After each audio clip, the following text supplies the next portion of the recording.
Columbia Broadcasting System presents a thrilling new adventure series starring Dick Powell.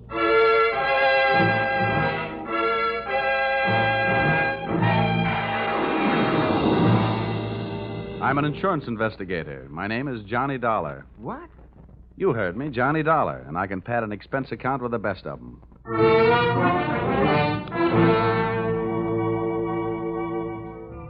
Yep, I'm a freelance insurance investigator, and I live in Hartford, Connecticut. At least that's where I pay rent. My work sees to it that I really live anywhere, except at home. I'm free, white, and 34, and so forth.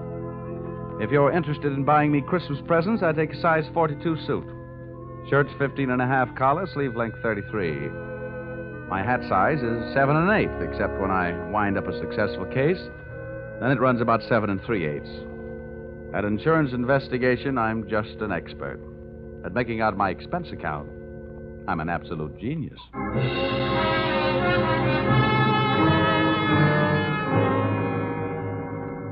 Expense account, submitted by investigator Johnny Dollar to Home Office, East Coast Underwriters, Terminal Building, Hartford, Connecticut. Attention, Austin Farnsworth, General Manager. The following is an accounting of my expenditures in the investigation of Milford Brooks III for your company. Expense account item 1. Cab fare to your office in answer to your original call, 75 cents. Tip to driver, $1. Expense account item 2. Shoe shine, 25 cents. You'll remember I got my shoes scuffed when I unsuspectingly walked into your private office. Milford! No, you must Get out of my way, Farnsworth. Dollar! Keep away from that window. Don't Hey, you! jump. No, you don't. Let go of me. Let go of me, you fool. No. There are better ways of making a big splash in life. Get away. Well, nice try, Sonny. Now pay attention to teacher. I didn't know I had it in me. Oh, goodness gracious, Dollar. Did you have to hit him so hard? I hope you haven't killed him. He isn't too strong, you know. Don't worry. There. Now, Mr. Farnsworth, would you mind telling me on whose head have I the dubious pleasure to be sitting? That, sir, is Milford Brooks III. His policy with this company is in the amount of $2 million. Wow. Yes. And the boy seems bent on committing suicide. Dollar, I want you to stop him. What do you want me to do? Threaten him with death? Anything. The conditions of his policy are such that we would be forced to meet with a claim in the event of his suicide. Oh, I say, Dollar, sitting on his head that way, aren't you in danger of smothering the boy? Smothering him doesn't worry me, but these crew haircuts don't make very comfortable cushions. I'll move down a little. Now, there. Okay. So far, I know this kid is insured for $2 million and that his policy pays off on suicide. What else? 1/2 hour ago, Milford Brooks walked into this office and changed the beneficiary in his policy. Then, sir, he proceeded to demand, not request, mind you, but demand a loan of $500,000. Quite a touch. When I explained to him that there were no provisions for a loan in his policy, he threatened suicide. Which would cost you $2 million. So all we have to do is keep him alive, huh? And he's managed to make that no small problem. His choice of a new beneficiary is downright frightening. One of the most notorious gamblers in the East. His name is Hatcher, Harold Hatcher. Ouch. Oh, do you know him? Sure. That kid's been a post office pinup boy for a lot of years. Well, that's the situation. I'm engaging you to protect Milford Brooks' future. Dollar, I want you to protect the boy. Give him something to live for. You know, an interest in life. An interest in life? Well, then, let's see. I know. Here. This should help. What's that you got there? Well, it's what's commonly referred to in the more successful of bachelor circles as my little black book. Oh. Well, now, let's see. Ruby? No. Her favorite expression is drop dead.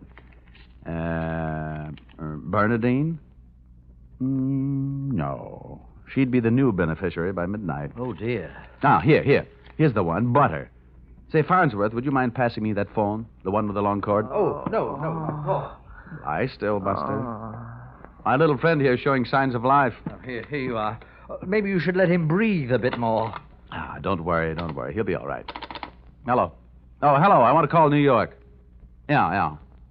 Hudson 24292. Dollar, you're not thinking of taking this boy to New York, are you? Well, I'm going there myself. You want me to keep an eye on him, don't you? Now, don't fret, Farnsworth. All is not lost. You do worry me, sitting on his chest that way. Hello? Hello, Butter? This is Johnny. Yeah, I'll be in town tonight. I want to see you. And look, here's what I want you to do. Yes, it's all right to say over the telephone. Yeah, I want you to reserve a table at the hatchery in my name for 10 o'clock tonight. Will you do that? Okay. I'll see you at your apartment in a few hours. But, honey, I can't make it any earlier. I'm sitting up on a sick friend. Okay, goodbye. I'm not sure that I agree with your methods. Huh? Ow! What's the matter? Did he hit you? Hit me? He bit me.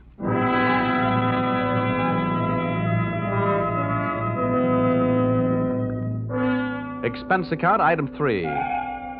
Liquor, $18. Keeping Milford Brooks III peaceful seemed to be the immediate problem, and a bottle of rare old brandy seemed to be the immediate answer.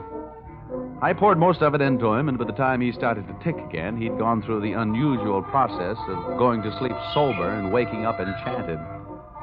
I loaded him into my car, and we headed for New York. As we passed through New Haven, he opened one eye, looked up, saw the Yale Bowl, and gave 3 cheers for old Eli. Ray, Ray, Ray. Oh, old Yale would sure be proud of you. Why anybody would want to insure you for $2 million is more than I can figure. My daddy loved me very much, and my mother loved me very much. Now, that's nice.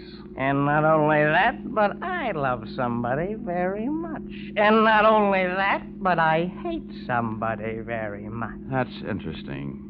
You know something? Next to one other guy, I hate you more than anybody else. Oh, here, lover boy, it's the cocktail hour again. Time for your bottle.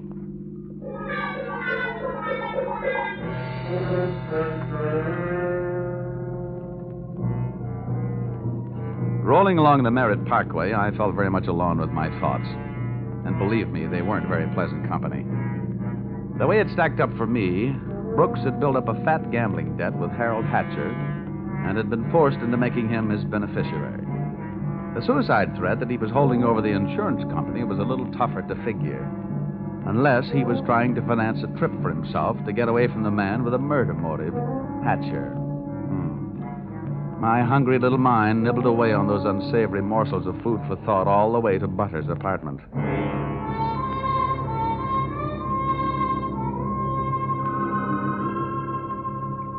Hey, where are you taking me? I want to go to New York. If you don't behave, Buster, I'll punch your ticket. Johnny, darling, welcome to New York. Well, that's the fastest trip I ever had. Quiet. Well, where did you find this? In a box of Cracker Jack. Let us in, dear. I don't know about you. Some men bring me flowers, some bring me candy. What do you bring me? A boiled owl in a Brooks Brothers suit. Pleased to meet you. Yeah, let's trot him into the bedroom, honey. You'd look more at home in the bathtub. I'll need to pull down the cover. All right. Now, come on, Buster. Lie down. Charm. That kid's liquor sure can hold him. How long have you been playing nursemaid to this bottle, baby? Get behind that bar, sweet, and I'll tell you all about it. Sure. Horrible examples don't seem to bother you, do they? If you knew how that guy has been bothering me. What did he do to you?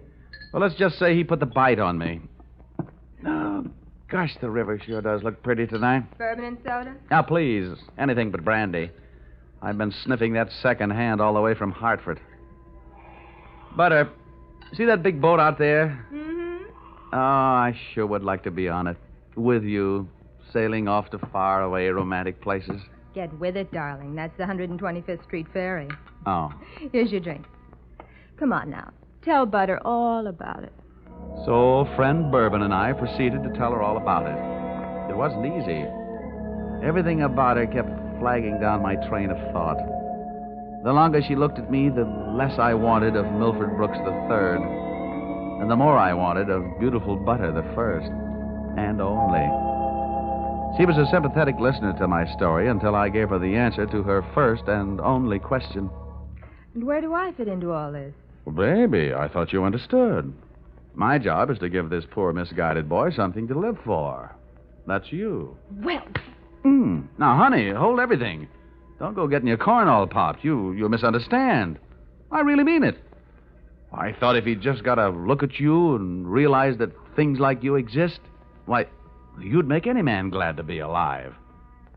Oh, come on now, Butter. Melt a little. I wouldn't let anything happen to you. You know that. Did I hurt you? Oh, no, I'm getting used to it. People have been taking pokes at me all day. I'm sorry. Ah, that's better. You want some more bourbon? I want some more you. Well, help yourself.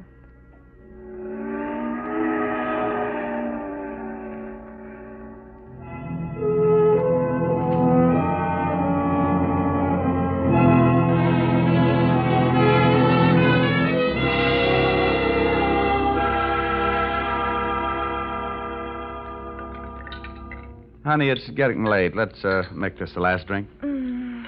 What time is it? Oh, it's 20 to 10. Oh. My reservation at the hatchery is for 10. Here. Thanks. Cigarette? Oh, empty. Some more out in the other room. I'll get them. I'd love to get you on a slow boat to China. Johnny! Oh, I'm coming. He's gone. What? Well, he can't be. But he is. The window's wide open. Oh, the fire escape. What a smart guy I am. Trading 3 drinks of bourbon for $2 million on the hoof. Oh, that's the biggest bar check I ever picked up.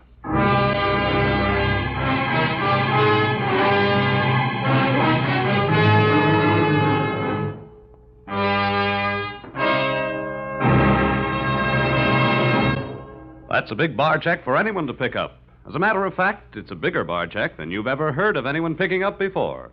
And that should give you an idea of what to expect in the second act as you follow this new CBS series starring Dick Powell in the title role, yours truly, Johnny Dollar.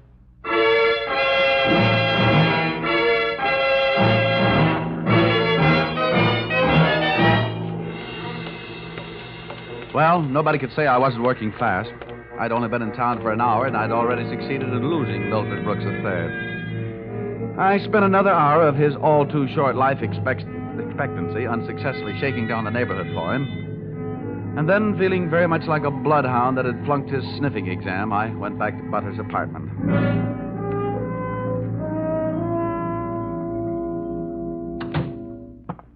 No luck, Johnny. Oh, sure, plenty of luck. All bad. Is there anything I can do to help? A kiss for luck. What are you going to do? Nothing. Just a little phone call.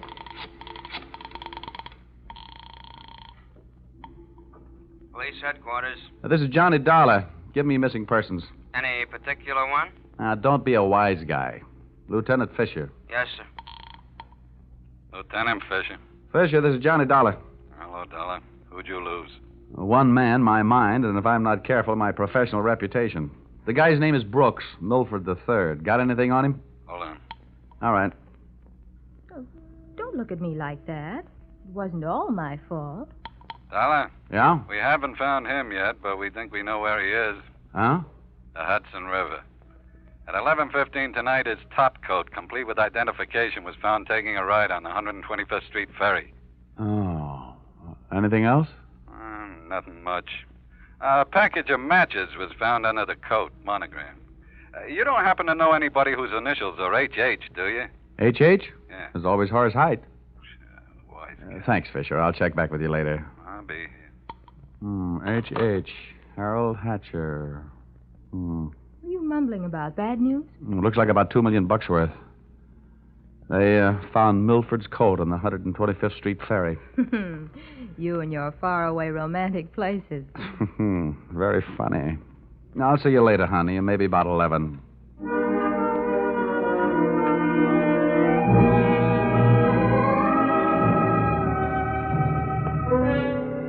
Expense account, item 4. Nightclubs. $28. Harold Hatcher's hatchery was in a cellar under a hotel, but the prices were high enough to rate a penthouse. The club was draped in too much satin, its lady customers in too little. The decor was French provincial, the music was Brazilian, and the food was from Dixie. The drinks looked weak and the waiters looked strong. All in all, the joint was a sight for sore eyes, for making them sore. The only pretty thing in the place was a blonde. She came strolling up to my table, her hips unconsciously sending subtle little messages back to the rumba band. She opened her mouth, slid her tongue over her lower lip, and let a few warm, soft words slide out. Looking for someone? Well, you'll do until the real thing comes along. Sit down. Thanks. I won't have a drink. Well, I didn't ask you. My name is Janelle. Janelle? Wow, that's a nice name. I understand you were asking about Mr. Hatcher. Well, I asked if he was in. The waiter said he wasn't. Do you know him? More than somewhat. What do you want to see him about? A mutual friend, Milford Brooks. Uh-huh. I know most of the quiet-clothes boys around here, so you want a cop. You don't look like the type that would be a society friend of the Brooks family, so what are you? I'll ignore that. Is Hatcher around? He might be. Well, then come on. Where's his office? The top of those stairs. Can I expect any trouble getting in? You won't have any trouble. How do you know? Because Harold sent me down here to look you over. Oh. I think you're all right. So, I've won myself the good housekeeping seal of approval, huh? Keeping a house with you would meet with my approval. I ran for my life at a slow walk up the stairs. When I located the door to Hatcher's office, I knocked once and went in. Come on in. Thanks. Oh, I'm Johnny Dollar. I was hired by East Coast underwriters to protect the interest of a kid named Milford Brooks III. Now, what's that supposed to mean to me? You know him, don't you? Well, he isn't exactly one of my boozing buddies. How much money does he owe you? Yeah, we've got him on the books for a few bob. Why? They picked up his topcoat tonight on the 125th Street ferry. He wasn't in it. It might have been suicide, or it might have been a knockover made to look like a suicide. What's your choice?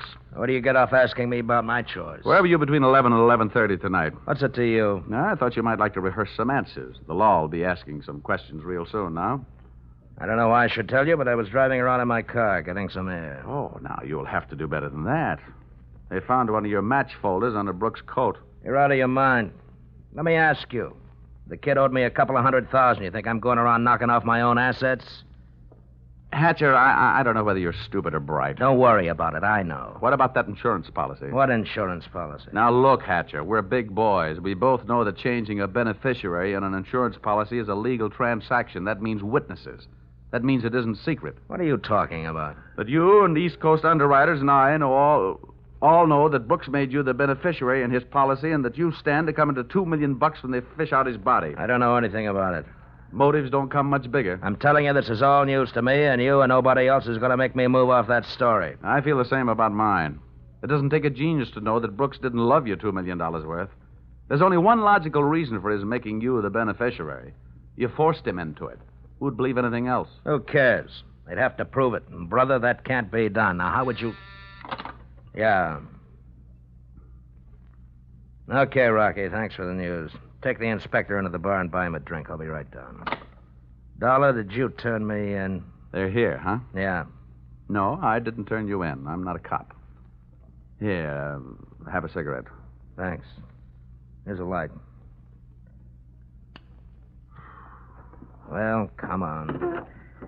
Maybe they just want to sell me some tickets to the policeman's ball. For a guy in a hot spot, Hatcher was certainly a cool customer. I followed him out of the office, down the stairs, and back into the club. Janelle was sitting there right where I'd left her. And I thought to myself, now there's a gal who should never sit down. She looks so pretty standing up. Janelle, buy Mr. Dollar a drink. I have to go play 20 questions with some fellas in the bar. Sure, baby. Anything you say. Anything. I'll see you, Dollar. Yeah. How'd you make out? Well, you can never tell about a guy like that. He's a smart boy, strong, silent type. Wouldn't talk, huh? A real close-mouth act. About what? Oh, just a little doodad. $2 million life insurance policy. Wait a minute. That young Brooks kid? That's right. I knew it. Tried to tell him he'd get into trouble, but he wouldn't listen to me. Oh, you knew about it, huh? I suppose you also know what was behind it. Sure, Milford owed him some money. A lot of money. It's in writing. What kind of writing? It's a personal note that Brooks was going to get back if he made Harold beneficiary. Well, where is this note? Do I look like the kind of girl who'd put the finger on her boyfriend? You look like the kind of girl who'd do anything if she wanted to. Thanks. I'll give you a slight hint. It's in his office. You'll find it in the inside pocket of one of his suits in the wardrobe. What are you waiting for? I'll watch the bar. Nothing, sweetheart. Nothing at all.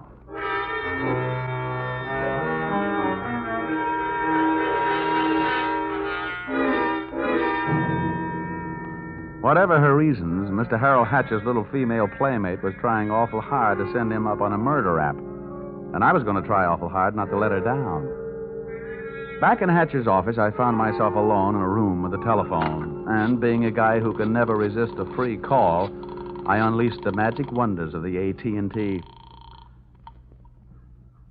This better be you, Johnny Dollar. Shh, quiet, Butter. I've only got a few seconds. It seems that's all you ever have for me. Now, if you Look, think that Angel, just another hour. I'll get you a nice present. I don't care if you're another century. And as for presents, the last one you brought me was a drunk, and you even let him get away from me. Good night. Life presents a gloomy picture, ever downward toward the tomb. Having wasted those few precious moments of an already misspent youth, I decided I'd better get on my pony before Mr. Hatcher showed up. I found Milford Brooks' personal note in one of Hatcher's suits, all right. As a matter of fact, I found something in all his suits. A great big glimmer of light. Expense account, item 5. Taxi fare, $10. I left the office in a hurry, Janelle at her table and Hatcher at his bar. I got out of the club and into a taxi parked a half block down the street. There, I waited until my favorite suspect left the hatchery and piled into another cab, and off we went. On a chase that would have made Ben-Hur look like a plowing bee.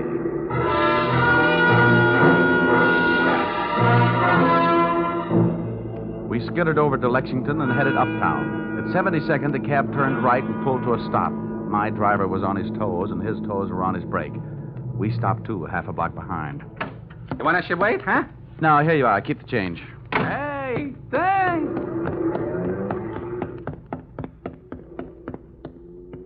It was a garage that belonged to a residence on the parallel street a block away. The living quarters upstairs were dark enough to look interesting. I indulged in a bit of genteel breaking and entering.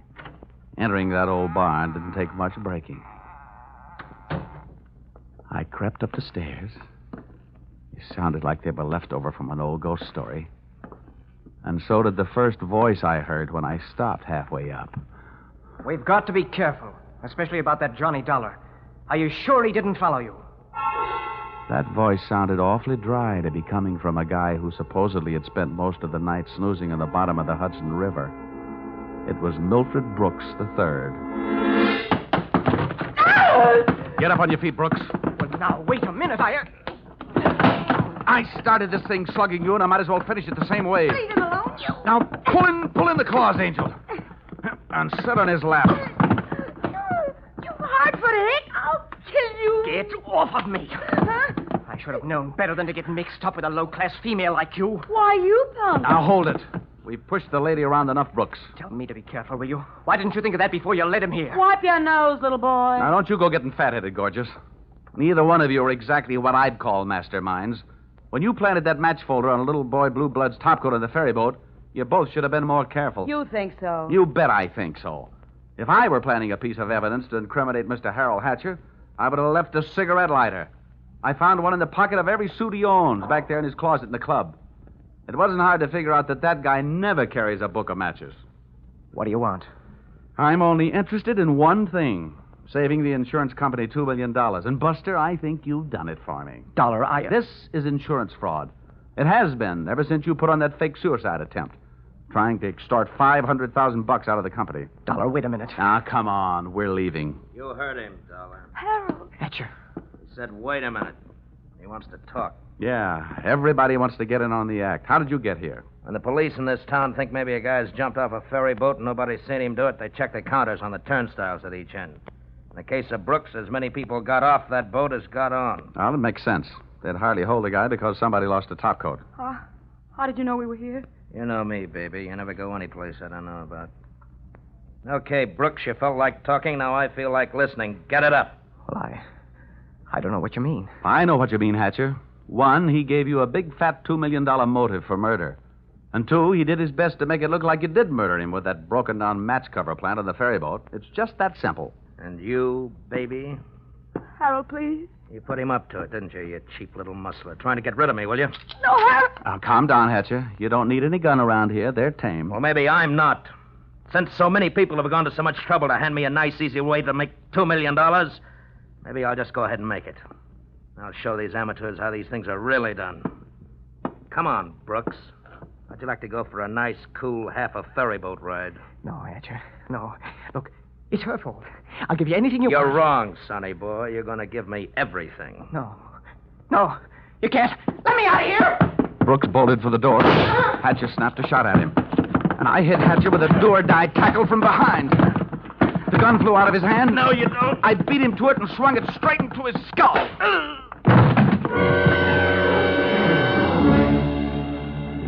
Half the people in the room were lying there bleeding.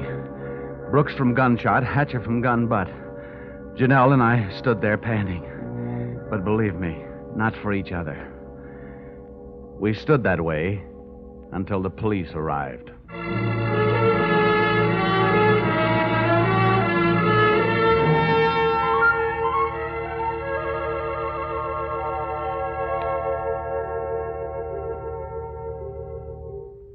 Dollar, it's beyond me. I sent you out to protect the life of a very important policyholder, and now where are we? Standing in a hospital corridor, worrying about whether he's going to live or die. As far as I'm concerned, Mr. Farnsworth, you're only half right. I'm just standing in a hospital corridor. Oh, Dollar, you're heartless. Well, if you'd been bitten where he bit me, you wouldn't care if he lived or died either. I'm getting out of here. Well, where are you going? It'll be explained in my expense account under miscellaneous expense. Oh, don't fall over when you come to an item for $318. $318? For what? Not for what, Farnsworth? For whom?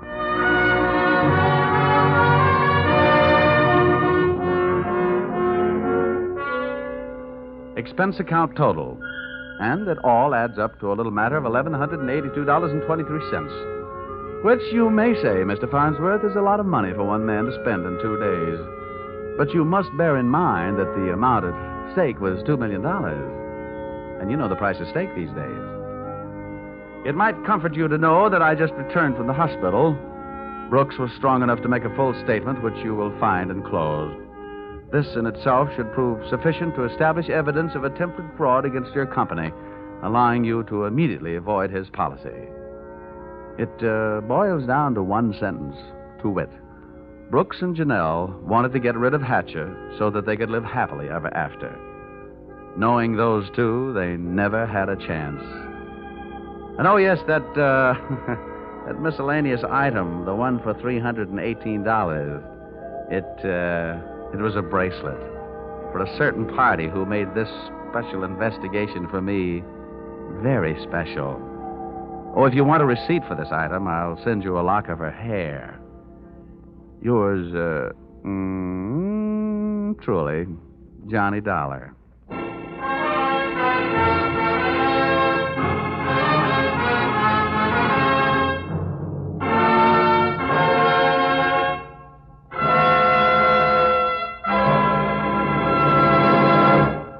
So, with the final signature on his expense account, Dick Powell as Johnny Dollar has just closed the books on his first adventure in this new CBS series. The script for tonight's broadcast was written by Paul Dudley and Gil Dowd, and the music was created and conducted by Dick Arant. The entire production was under the direction of Tony Leader.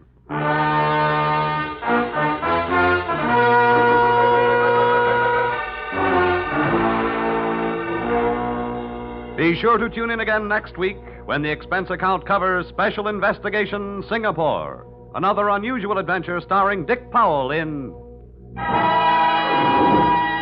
Yours, truly, Johnny Dollar.